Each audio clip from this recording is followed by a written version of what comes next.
결혼 7년 차 이제 4살 된 아이 키우고 있는 주부입니다. 제 나이는 30 중반이에요. 남편과 백년해로 하고 싶은 마음이었는데 이제는 다 필요 없네요. 남편과 저는 동갑내기 부부입니다. 대학교 졸업할 때쯤 처음 서로를 알게 되었고 서로 취직을 하고 나서부터 연애를 시작하게 되었어요. 그렇게 연애 몇 년 하다가 여타 다른 부부들처럼 결혼까지 하게 되었습니다. 당시 저도 회사를 다니고 있었고 남편하고는 별반 차이 없는 벌이에 평범한 직장 다니고 있었습니다.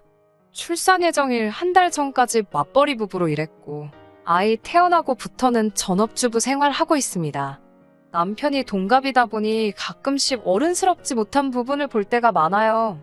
결혼했다고 해서 그 어른스럽지 못한 본성을 찍어누를 생각도 없었고 도가 지나치지 않는 한에서 항상 맞춰주려고 노력해왔습니다. 남편한테는 나쁜 버릇이라고 해야 하나? 아무튼 그렇게 알고 지낸 지도 오래고 결혼 생활 한 지도 7년 차니 도합 10년을 넘게 함께 해왔는데 아직도 적응이 안 되는 그런 버릇이 있어요. 팔랑귀라고 해야 할까요? 아무튼 주변의 영향을 너무 쉽게 받는 스타일이에요. 남들 다 하는 거 따라하는 거 가지고 뭐라 하지는 않아요. 아무래도 우리나라는 유행이 빨리빨리 바뀌잖아요. 한때는 등산이 유행했다가 또 자전거 타는 게 유행했다가 그리고 한때는 또 캠핑이 유행하기도 하고 남들 다 하는데 저희라고 안 할 수 있나요? 매일 저도 집에서 애만 보고 남편도 회사 나가서 일만 할 수 없으니까 어느 정도의 취미 생활은 삶의 활력이 된다는 것도 알고 있습니다. 하지만 남편은 그 정도가 너무 심해요. 일단 남들 다 하는 거는 기본적으로 해야 하는데 그 관심이 그렇게 오래가지 않아요. 베란다 구석에 박아둔 캠핑용 장비라든지 텐트며 자전거 그 유행하는 취미 생활을 위해 구입은 하지만 실제로 쓰는 건 한두 번밖에 안 된다는 거예요. 저희 말고도 그런 집이 많은 건 알고 있습니다. 그래도 이제 더 이상 저렇게 수셔박아만 두고 건드릴 생각이 없으면 중고장터에라도 팔아보라고 하지만 그때마다 꼭 언젠가 쓰겠다, 언젠가 가겠다고 말만 해놓고는 손도 대지 않아 먼지만 수북합니다. 그래도 저런 것들은 참 양반이지요. 캠핑이라든지 기타 여러 가지 여가를 가족과 함께 보낼 수 있는데 쓰는 돈들은 저도 아깝다는 생각 한 적 없습니다. 정말로 여러 장비 다 사놓고 단 한 번만 쓰고 두 번 다시 안 하게 된다고 하더라도 가족들과 즐거운 시간을 보내기 위해 지출한 돈이기 때문에 그런 거 가지고는 저도 아무 말을 하지 않았어요. 그런데 진짜 저를 미치게 만드는 건 가끔씩 그렇게 말도 안 되는 거에 꽂혀서 어깃장을 부릴 때가 종종 있다는 겁니다. 근데 그게 예전부터 관심이 있던 거고 그랬다면 저도 허락을 해주고 지원을 해주겠지만 어디서 뭐 하나를 보고 나서 아주 눈이 뒤집혀서 자기도 해야겠다 우겨댈 때가 있는데 그럴 때마다 진짜 달래는데 아주 애를 먹습니다. 남편은 결혼 전에도 그렇게 유행하는 거에 눈이 돌아가서 속 썩인 적이 있어요. 결혼 이야기가 오고 가면서 신혼집을 구하기 위해 양가에서 돈을 비슷하게 지원받았어요. 남편이나 저나 외동이기 때문에 다행스럽게도 양가에서 받은 지원만으로도 신혼집을 구할 수 있었습니다. 그러다 보니 저희가 모아놓은 돈을 가지고 혼수나 기타 결혼식 비용으로 사용하더라도 대부분의 돈이 고스란히 남는 편이었어요. 그래서 차라리 대출을 끼더라도 우리 돈까지 합해서 조금 더 투자 가치가 있는 지역에다가 신혼집을 구하면 어떻겠냐고 했죠. 그런데 남편이 심각한 표정으로 저한테 건의를 하더라고요. 신혼집은 그냥 적당한 곳 구해서 살자고, 그리고 회사 사직서 내고 우리 여태 모아놓은 돈으로 6개월 정도 배낭여행을 다녀오자고요. 그때쯤 배낭여행이 유행이었거든요. 당시 남편이 여행 관련 서적도 많이 읽고 어디를 가보고 싶다고 하는 등 관심을 갖고 있다는 것쯤은 알고 있었지만 그건 그냥 막연하게 언젠가 그 나라에 가보고 싶다, 나중에 꼭 가보자 하는 정도였지. 당장 멀쩡히 다니고 있는 회사까지 그만두고 배낭여행을 가자니 어이가 없었어요. 그게 뭔 말도 안 되는 소리냐. 다녀오면 누가 우리 취직은 공짜로 시켜준대냐. 배낭여행도 좋지만 조금 현실을 봤으면 좋겠다 남편을 어르고 달랬습니다. 말한다고 바로 들어먹는 사람도 아니고 배낭여행 가자는 소리 더 이상 안 나오게 될 때까지 한 달 가까운 시간이 걸렸어요. 배낭여행을 다녀온 그 자체만으로도 기업에서는 우리를 다르게 볼 거다. 다녀오면 더 좋은 직장 취직은 따놓은 거나 마찬가지다 하면서 오히려 저를 설득시키려고 하더라고요. 아무리 그래도 그렇지 6개월 동안 배낭여행을 하면 둘이서 그 비용이 아무리 아꼈어도 5천만 원은 좋게 들지 않겠냐 했더니 너는 배낭여행이 무슨 호화 세계일주 생각하는 거냐고 하면서 현지에서 아르바이트 같은 거 하면서 모자란 비용을 충당하고 하는 게 배낭여행의 진짜 묘미가 아니겠냐고. 그러면 비용도 얼마 안 들고 추억도 많이 쌓지 않겠냐고 어깃장을 부리며 오히려 저를 나무라는데 제가 미쳤나요? 말도 안 통하는 나라에 가서 아르바이트까지 해가며 배낭여행을 하게요? 저는 당연히 거절했고 그 뒤로도 계속 배낭여행의 배짜도 꺼내지 못하게 만들 때까지 엄청 오랜 시간이 걸렸습니다. 아무튼 저는 안 간다고 했는데 남편이 그때 파혼 이야기까지도 꺼냈어요. 너랑 나랑은 가는 길이 다른 것 같다나요. 이게 다 뼈가 되고 살이 되는 경험이라고 견문을 넓히고자 함인데 왜 이해를 못 해주느냐 하면서 말입니다. 오죽하면 시어머니한테 연락해서 남편 좀 말려달라고 울면서 부탁할 정도였어요. 정말 그때는 이 사람 아니면 결혼을 못한다고 생각한 건지 차라리 그때 파혼을 했으면 이제 와서 이런 일이 있지도 않았을 거라는 생각까지 드네요. 사놓고 손 한 번 안 대는 캠핑 장비 같은 여가용품은 정말 양반입니다. 돈만 날리고 거들떠도 안 보는 거 보면 속이 상하긴 하지만 이유야 어쨌든 간에 의도 자체는 가족들과 더 좋은 시간을 보내기 위해 혹은 건강을 위해 투자하는 거라 생각하면 그렇게 화가 나지는 않았거든요. 그런데 신혼 초 때 일인데 진짜 말도 안 되는 걸로 제 속을 뒤집어 놓은 적도 있습니다.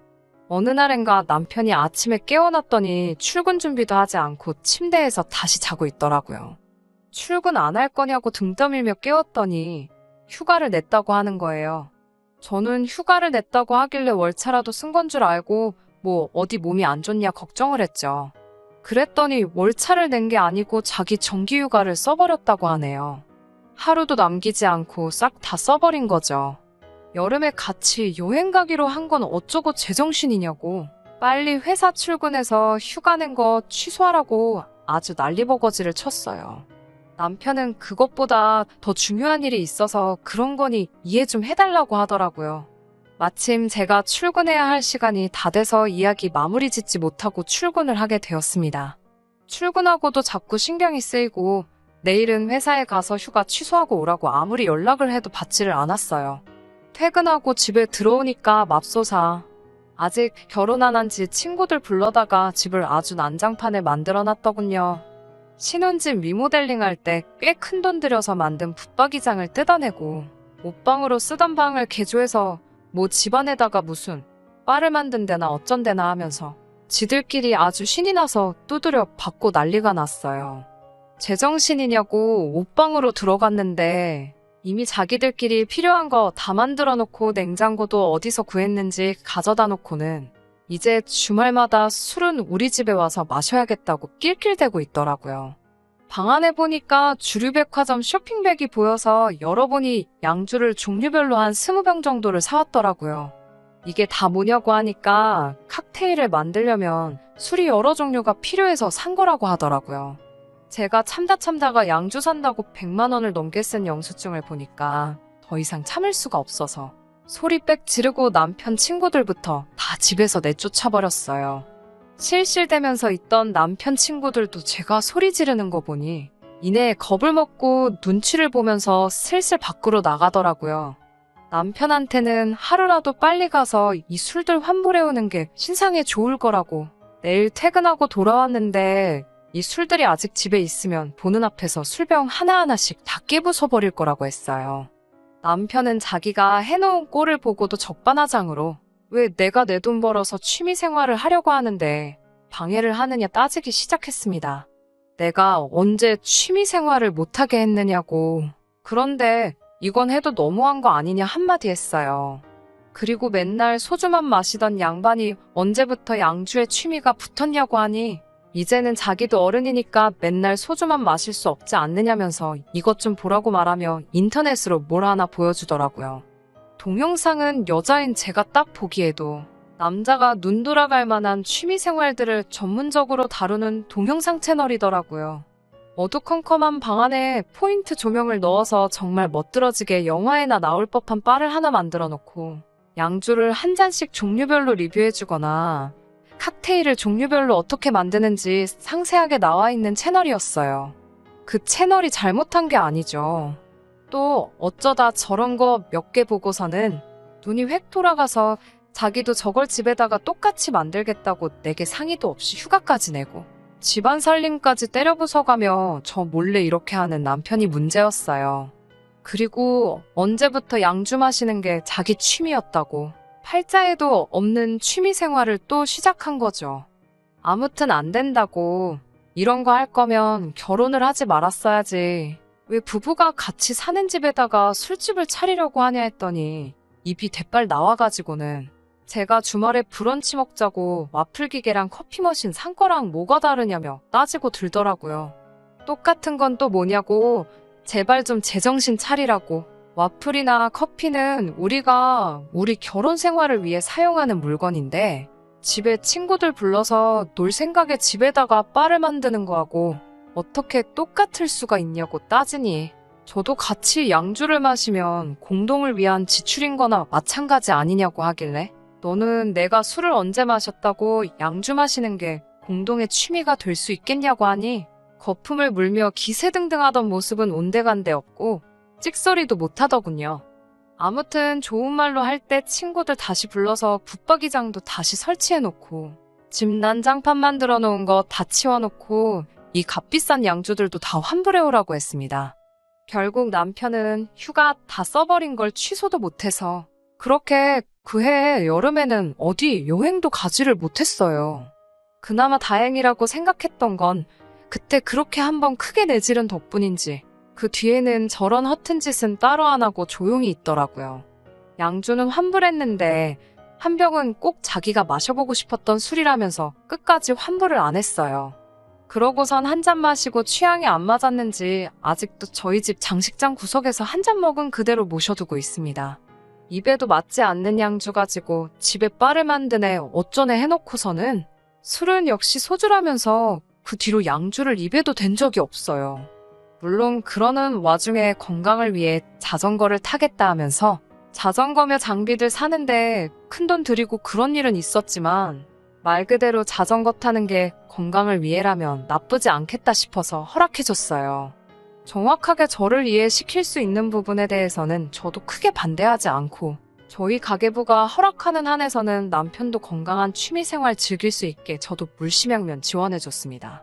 100만 원 넘게 들여 자전거 사저권만 다리 아파서 일에 지장 준다고 몇 번 타다 말았고 또 캠핑 장비도 비슷한 돈 들여서 구매했건만 제가 야외에서 저한테 벌레가 달려들어서 무서워했는데 제가 고생하는 것 같아서 캠핑은 땡기지가 않는다고 하고는 그 이후로 따로 캠핑을 간 적은 없었지만요.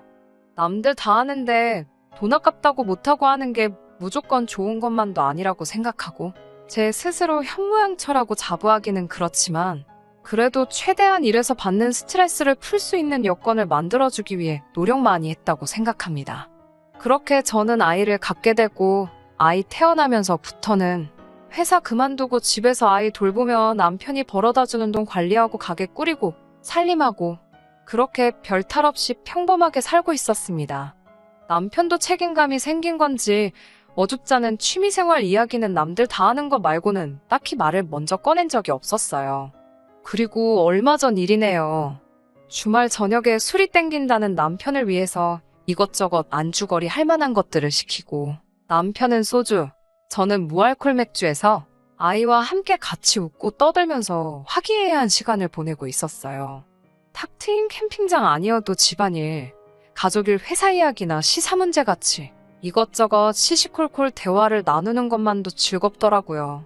그러다 대화가 아이 이야기로 넘어갔는데 남편이 뜬금없이 아이가 다 크면 우리 서로 각자 살아야지 하는 거예요. 그동안 크게 싸우거나 다툰 일도 없고 분위기 좋게 먹고 마시며 이야기하고 있었는데 각자 살자고 하는 말에 순간 망치로 뒤통수를 세게 얻어맞은 듯한 충격을 받았어요. 너무 충격적이다 보니 그 순간에는 말도 제대로 안 나오더라고요. 그리고 평소에도 아이가 다 크면 각자 살 생각을 하고 있었나 하는 생각에 눈물까지 나오려고 하더라고요. 남편은 제 반응을 보더니 대수롭지 않은 척 웃으면서 저한테 말을 하더라고요. 애가 다 크면 자기는 시골에 가서 살고 싶은데 제가 싫다고 했다는 거예요. 말문이 막혀서 제가 언제 시골에서 살기 싫다고 한 적이 있냐 물어보니 예전에 캠핑장 갔다가 보니 벌레도 무서워하는 것 같고 저번에 여행 갔을 때도 한적한 시골 동네 보고 이런 데서 살면 좋겠다고 한 자기 말에 제가 도시까지는 아니어도 이런 데서는 별로 살고 싶지 않다는 식으로 반응을 보였었다고 하는 겁니다. 남편은 애가 다 크면 그때쯤에는 모아놓은 돈 가지고 한적하게 시골에 가서 텃밭 가꾸면서 채소도 직접 기른 걸로 먹고 닭 몇 마리 키워다가 그날그날 신선한 계란도 먹고 그게 바로 신선 노름이 아니겠냐고 자기는 은퇴 후에는 꼭 시골에 가서 살고 싶다고 하는 거예요.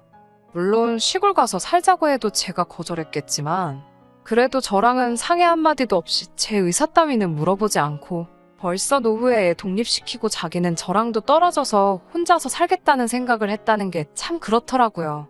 그 짧은 시간 동안 속으로 저는 남편이 평소에 나한테 그렇게 시달리고 있었나? 하고 싶은 거 못하게 하고 바가지 긁기는 했지만 그래도 벌써부터 각자 살자는 말이 나올 정도로 크게 뭐라고 한 적은 없는 것 같은데 하는 생각부터 애가 이제 겨우 4살인데 벌써부터 각자 살고 싶다는 말을 꺼내다니 싶었습니다. 아이 태어나면서 맞벌이 그만두고 외벌이로 살고 있었는데 제가 일을 안 해서 자기가 번 돈을 가족을 위해 쓰는 게 아까워서 그러는 건가 하는 생각까지 정말 5만 가지 생각이 짧은 시간 동안 다 들었어요. 그러다 정신이 퍼뜩 들어서 아무리 애가 무슨 말하는지 못 알아듣는다지만 그게 지금 애 보는 앞에서 할 소리냐고 따져 물었습니다. 제가 잠깐 충격 먹었다가 성질을 내고 있으니 그제서야 남편은 자기가 큰 실수를 한 걸 깨닫고는 제가 시골이 싫다고 하는 것 같아서 그냥 해본 말이라면서 둘러대더라고요. 그러면서 얼마 전에 TV 프로그램을 하나 봤는데 시골에서 아궁이에 불 피워가며 직접 음식 해먹고 그러는 게 너무 좋아 보여서 해본 소리라고 변명을 하기 시작했습니다. 또 그놈의 못된 팔랑귀가 화근이 된 거였어요. 시골에서 살아본 적도 없는 두 사람이 그냥 의지만으로 텃밭 가꾸면서 지낸다고 사라지겠나요? 당장 혼자서는 가스불도 제대로 못 붙이는 사람이 아궁이에 불을 피워서 밥을 해먹고 살자니 정말 그게 지 입에서 나올 만한 소린가 싶었습니다. 그러면서도 평생 우리 아들과 마누라 위해서 돈 갖다 바치면서 궁골셋인 열심히 살겠다고? 제 가까이로 달라붙어서는 장난식으로 아양을 다 떨더라고요. 그 와중에도 자기가 혼자서 돈 벌고 있다고 유세를 부리는 식으로 말을 하니 정말 이제는 인내심의 마지막이 왔다고 생각했어요. 그런데 또 사과한다고 옆에 와서 하는 말이 어차피 나중 가서 다 늙으면 내가 이렇게 말 안 해도 각자 살고 싶어질 거라고. 그게 무슨 엄청 재미있는 농담인 것 마냥 너스레를 떨면서 말하는데 아주 꼴보기가 싫더라고요. 제 옆에서 아양 떨면서 헛소리하던 남편을 그 길로 냅다 발로 걷어차 버렸습니다. 바닥에 처참하게 나자빠진 남편은 쓰러진 채로 저를 올려다보며 이게 뭐하는 짓이냐고 사과하는데 왜 때리냐고 아주 성질을 내더라고요. 성질 부려서 뭐 어쩔 거냐고 지금 당신 뭐하러 나랑 같이 살고 있냐고 그냥 갈라서자고 했습니다. 보아하니 나랑 헤어지고 싶은가 본데 아이 때문에 애가 다 클 때까지 억지로 내 옆에 붙어서 살 필요 없다고 한마디 했어요. 어차피 애 크고 나서 헤어질 거면 그냥 지금 헤어지자고요. 월급이라고 얼마 벌어오는 거 가지고 쓰고 싶은데 못 쓰게 한다고 유세 부리고 싶었나 본데 내가 일을 할 줄 몰라서 안 하는 줄 아냐고.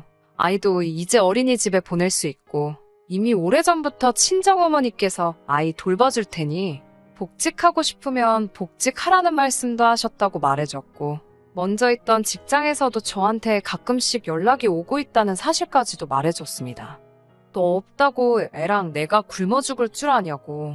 당장 결혼할 때 배낭여행 안 가고 좋은 집 구해서 집값 오른 것만 가지고도 10년은 놀고 먹을 수 있다고.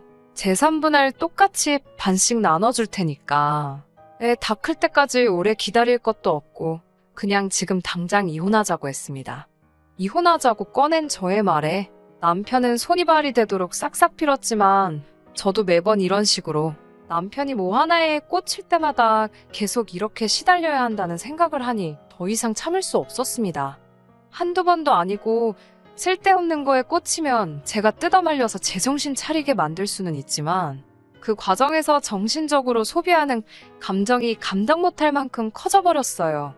아무리 TV에서 본 시골 생활이 좋아 보였다 할지라도 배우자인 저와는 아무런 상의도 없이 이미 미래에 이혼해서 각자 살 계획까지 세웠는데 앞으로는 또 뭘 보고 어떤 돌발 행동을 할지 그 눈치 보면서 살 수도 없는 노릇이라 생각했습니다. 그래서 남편에겐 단호하게 이혼 말고는 다른 방법이 없다. 딱 잘라 말했네요. 부랴부랴 며칠 뒤에 시어머니도 제게 연락해서 애가 아직 철이 덜 들어서 그런 거니 용서해달라고 하셨지만 철이 덜 들었다고 하기에 결코 저희 나이가 어린 나이도 아니지 않느냐. 언제까지 이런 식으로 저 혼자 스트레스 받아가며 살아야 할 이유가 또 있느냐 말씀드렸어요. 아무리 남편이 한 말이 농담이었다고 하더라도 언중유골이라고 자기 혼자 돈 버는데 쓰고 싶은데 못 쓰게 한다고? 이혼까지 생각하고 있는 그 본심이 자기도 모르게 묻어나온 거 아니겠냐고. 지금은 애 때문에 같이 살아주는 거라고 하는 것과 뭐가 다르게 있냐고 말씀드렸어요.